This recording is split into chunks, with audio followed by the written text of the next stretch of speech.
By the way, more about these mystery drones. We've heard from governors, from senators, from cabinet secretaries, from the FBI, and even from a president-elect. And so far, no one has been able to explain these sightings in a way that makes people feel like, okay, I'm fine with it, and then go on with their lives.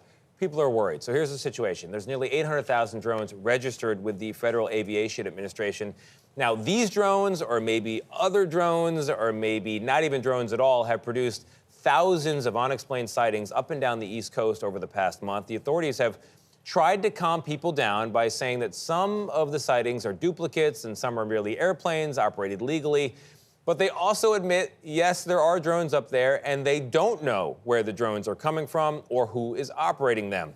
So people are freaking out. Online, people are saying, maybe it's aliens, maybe it's a government experiment of some kind. So the FBI and DHS, they've stepped in and they've said, quote, at this time, there's no evidence that the drone sightings pose a, quote, national security or public safety threat or have a foreign nexus. But it's that phrase, at this time, that really drives people off a cliff. So yes, in New Jersey, understandably, some local officials want the governor now to declare a state of emergency. And look, last week, the sheriff's office in Monmouth County released these images, which do seem to show a truly crazy number of drones in the air, which brings me back to the big question. Why can't the world's most advanced military and law enforcement teams figure out what the heck is going on here? Because it sure feels a lot like we don't have control of American airspace. It's scary stuff. And here to break down all of this is CBS News national security contributor Sam Vinograd. She is a former assistant secretary at the Department of Homeland Security, where she ran counter-drone policies. So, Sam, thank you so much for joining us because we have lots of questions, like many people do. How are you this morning? I'm doing well. Worried about drones, but doing well.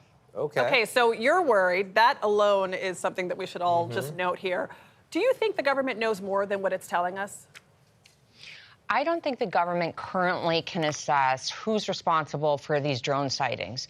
And at this time, what I'm most worried about, Adriana, is a public safety risk associated with hundreds, if not thousands of people feeling like law enforcement doesn't have the equipment they need and the authorities they need to take them safe.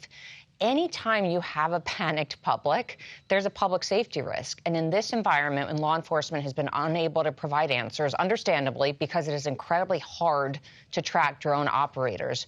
But with law enforcement being unable to provide answers and unable to stop these unauthorized drone flights, I am worried people are going to start to take matters into their own hands, which can be a real problem. Actually surprised there hasn't been a New Jersey strong moment already with some sort of firearm. But to the question of why they can't track this stuff, it seems like everything is trackable. We are constantly talking about how technology invades people's privacy and is quite invasive. So why would a drone be some sort of special technology where we can't identify who's operating it, where it's going, et cetera, et cetera? Well, Tony, the Biden administration for years asked Congress for authority for more federal law enforcement as well as state and local law enforcement to have the equipment they need and the legal basis they need to actually engage in counter-drone detection. Unfortunately, Congress punted on passing that bill. So at this time, there's just not the right equipment on the ground to track these drones. That's the first point. And second, Tony, the technology is really advanced. So unless you have the right equipment in place and the right trained personnel operating that equipment, identifying the drone operator becomes really difficult. But Sam, what is the legal basis here? What is the government allowed to do? Why can't these drones just be shot down? That's something that the president-elect has called for. Yeah, particularly, Sam, when they're over known sensitive sites or the president-elect's property, for example.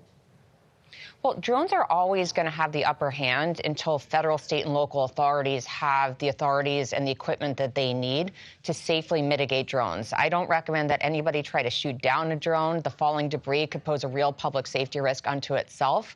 But right now, only certain federal departments, DHS, DOJ, and DOD, have the legal authorization in very specific circumstances to safely mitigate drones by disrupting the signal between the operator and the drone itself. Federal authorities ask Congress for, under federal supervision, the ability for state and local law enforcement to safely detect drones and then for a certain portion of them to safely mitigate drones. Congress didn't give law enforcement that authority. So right now, again, it's just DHS, DOJ and DOD that in certain circumstances can safely mitigate these drones, but they have to have the right equipment in place and the right trained personnel, and the federal authorities can't be everywhere at every time. So what is that equipment that they need then? There is very specific detection equipment that helps identify a drone when it's entering an airspace, and then the mitigation equipment disrupts the signal between the drone and the drone operator so that the drone is safely landed. I've seen the president-elect's tweets calling for shooting down drones, but that is not a good option. It can lead to debris that can fall over a community and cause real harm. Is there something Congress could do right now in the closing days of 2024 to change the situation, to help? Congress could certainly attach language to some sort of bill that's making its way to the floor that would give federal, state, and local law enforcement the authorities they need to engage in mitigation and the authority to engage in enhanced detection. We know that federal authorities have surged resources, for example, to New York and New Jersey, but the federal law enforcement authorities can't do this themselves. So Congress should urgently look at attaching language giving state and local law enforcement the authorities that they need to engage in drone detection and mitigation as soon as possible. And the governor of New York, for example, has already called for that kind of action. All right, Sam Vinograd, thank you very much. Really appreciate it.